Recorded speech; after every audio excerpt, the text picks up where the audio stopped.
Master Mohammad Selim রিজার সঞ্চালনায় পবিত্র মহাগ্রন্থ আল কোরআন থেকে তেলাওয়াতের মধ্য দিয়ে খুলনা ফুলতলা স্বাধীনতা চত্বরে অনুষ্ঠিত হল মুক্তমঞ্চ মুক্ত কণ্ঠের আয়োজনে সাংস্কৃতিক সন্ধ্যা ও মঞ্চ নাটক মাদক কেন ধ্বংসের কারণ।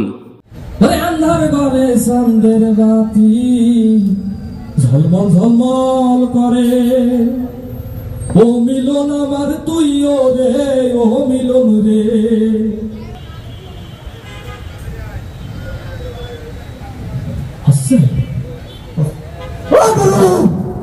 দৈনিক জনসংলাপের প্রডিউসার এডিটর মুক্তমঞ্চ মুক্ত কণ্ঠের খুলনা জেলার সভাপতি জনাব FM মামুনের সম্পাদনায় এক বিশাল মাদক বিরোধী অনলাইন জুয়া, সন্ত্রাস, চাঁদাবাজি, অন্যায় অত্যাচার, জুলুম, নির্যাতন, সুদ, ঘুষ, জেনা, ব্যভিচারের বিপক্ষে মঞ্চ নাটক মাদক কেন ধ্বংসের কারণ শিরোনামে নাট্যমঞ্চে প্রতিরোধমূলক মাদক ব্যবসায়ী ও সেবনকারীদের বিপক্ষে ব্যাপক প্রভাব বিস্তার লাভ করেছে।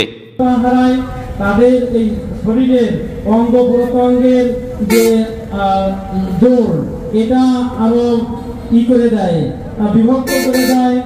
আমরা জানি যে এই মাদকের নানাবিধ অপকারিতা, কিন্তু তারপরেও আমরা দেখবো যে যুব সমাজের একটা বেশ সংখ্যক লোক এতে অ্যাডিক্টেড। মাদক ও সকল অপরাধের বিরুদ্ধে সচেতনমূলক মঞ্চ নাটকের মাধ্যমে দেশের তরুণ যুবকদেরকে সঠিক পথে আনতে এক যুগান্তকারী ভূমিকায় মুক্তমঞ্চ মুক্ত কণ্ঠের সভাপতি জনাব FM মামুন এমনই আয়োজন করেছেন। উক্ত আলোচনায় মাদক বিরোধী বা মাদকের বিরুদ্ধে যুদ্ধ ঘোষণা করে ফুলতলা থানার ভারপ্রাপ্ত কর্মকর্তা OC জিল্লাল হোসেন মাদক বিরোধী আলোচনায় ব্যাপক সাড়া ফেলেছেন। মাদক একটা মরণব্যাধি, মাদকের বিরুদ্ধে আমরা যুদ্ধ ঘোষণা করেছি। এইটাই জনসাধারণের জন্য এই মঞ্চটা আজকে করা হয়েছে মুক্ত আলাপ আলোচনার জন্য। মুক্ত মঞ্চে আলোচনা করেন মঞ্চ নাটক ও সাংস্কৃতিক অনুষ্ঠানের প্রধান অতিথি প্রফেসর ডক্টর মোহাম্মদ আনিসার রেজা, পরিচালক মাধ্যমিক ও উচ্চ শিক্ষা অধিদপ্তর খুলনা বিভাগ। মাদক হচ্ছে মানুষকে খুব ধীরে নীরবে নিষ্ক্রিয় করে ফেলে, মানুষকে নির্জীব করে ফেলে। ওই যে বলে যে বেঁচে থেকেও মৃত মানুষের মতো। এটা যিনি মাদকাসক্ত তিনি হয়তো বুঝতে পারেন না, কিন্তু ক্রমশ তার জীবনে এর যে খারাপ প্রভাব সেটা আস্তে আস্তে বাড়তে থাকে।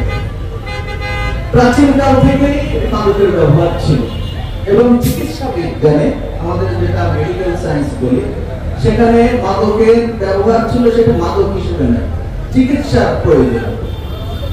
মাদকের কাজটি কি? মাদক কিভাবে শরীরে কাজ করে? স্নায়ুতন্ত্রকে উজ্জীবিত করে, মানুষের শরীরে যে নার্ভাস সিস্টেম আছে সেই সিস্টেমকে উদ্দীপিত করে মানুষকে সেটাকে নেশাগ্রস্ত করে তোলে।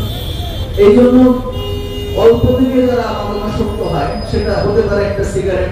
উক্ত সাংস্কৃতিক সন্ধ্যা আলোচনা সভায় উপস্থিত ছিলেন খুলনা জেলা জামাতের সহকারী সেক্রেটারি অধ্যক্ষ গাউসুল আজম হাদি, উপস্থিত ছিলেন ফুলতলা উপজেলা জামাতের আমির অধ্যাপক আব্দুল আলিম মোল্লা, ফুলতলা উপজেলা জামাতের নায়েবে আমির মাওলানা ওবায়দুর রহমান, ফুলতলা উপজেলা জামাতের সেক্রেটারি মাওলানা সাইফুল হাসান খান, ফুলতলা উপজেলা জামাতের বাইতুল মাল সেক্রেটারি মাস্টার ফাহমা আব্দুর রহমান, খুলনা জেলার বাংলাদেশ ইসলামী ছাত্র শিবিরের সভাপতি মোহাম্মদ আবু ইউসুফ ফকির। উক্ত অনুষ্ঠানে মাদকের উপর বিশেষ আলোচনা করেন।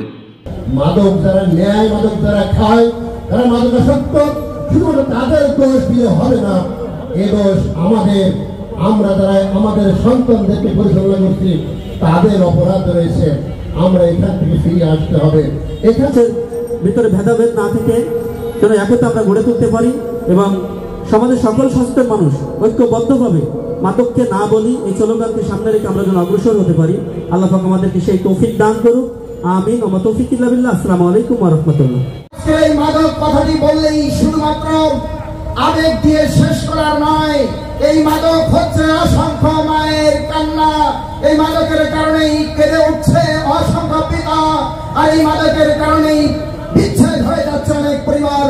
মাদক বিরোধী মঞ্চে ছিলেন ফুলতলা উপজেলার জামিরা ইউনিয়নের আমির শরীফুল ইসলাম মোল্লা, সেক্রেটারি মাস্টার মোহাম্মদ মিজানুর রহমান, জামিরা ইউনিয়নের যুব জামাতের সভাপতি নুর আলী আকুঞ্জি সহ জেলা, থানা ও ইউনিয়নের নেতাকর্মীরা মাদক কেন ধ্বংসের কারণ মঞ্চ নাটকে উপস্থিত থেকে মাদকের বিরুদ্ধে কঠোর থেকে কঠোরতম ভূমিকা রাখেন। বাস্তবতা আমাদের সমাজের যে বিষয়গুলো এখন সবচেয়ে বড় সমস্যা, মাদক সেই সমস্যার শীর্ষ স্তরে এখন আছে। এটা আমরা সবাই বুঝি, সবাই মানি, প্রশাসন জানে, জনপ্রতিনিধিরা জানে। উক্ত মাদক বিরোধী অনুষ্ঠানকে উত্তর সফলতার বিরুদ্ধে একদল কুচক্রী মহল দূর হতে ষড়যন্ত্র করেও সফল হতে পারেনি। এমন কিছু মহলের ব্যাপারে খোঁজ খবর নিয়ে জানা গেছে, মাদক বিরোধী মুক্ত মঞ্চ মুক্ত কণ্ঠের সহযোগিতা না করে সফলতার পাশে না থেকে কূট চালে স্থানীয় এক সংবাদকর্মীর নাম প্রকাশ পেয়েছে, যা গণমাধ্যমের সঙ্গে সম্পূর্ণ সাংঘর্ষিক।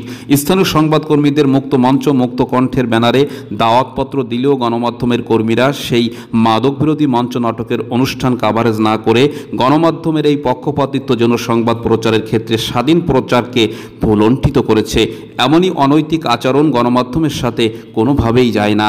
পাশাপাশি একটি রাজনৈতিক দলের স্থানীয় নেতাকর্মীরা মুক্ত অঙ্গনে মাদক, অনলাইন জুয়া এবং অপরাধের বিরুদ্ধে না এসে সেই সকল সমাজবিরোধী অপরাধীদের হাতকে শক্তিশালী করার ইঙ্গিত দিয়েছে। মুক্ত মঞ্চের সভাপতি জনাব FM মামুন সকল রাজনৈতিক অঙ্গনের নেতাকর্মীদেরকে উক্ত মঞ্চে মুক্ত কণ্ঠে সকল অন্যায়ের বিরুদ্ধে প্রতিরোধ গড়ে তোলার আহ্বান করলেও সেই সকল রাজনৈতিক অঙ্গন থেকে ইতিবাচক কোনো সাড়া পাওয়া যায়নি। বরঞ্চ মুক্ত মঞ্চ মুক্ত কণ্ঠের অরাজনৈতিক প্রোগ্রামকে বাংলাদেশ জামাত ইসলামের প্রোগ্রাম বলে চালিয়ে দেওয়ার চেষ্টায় লিপ্ত হয়েছে, যা সংকীর্ণতা এবং অপরাধের পক্ষপাতিত্বের বহিঃপ্রকাশ মাত্র।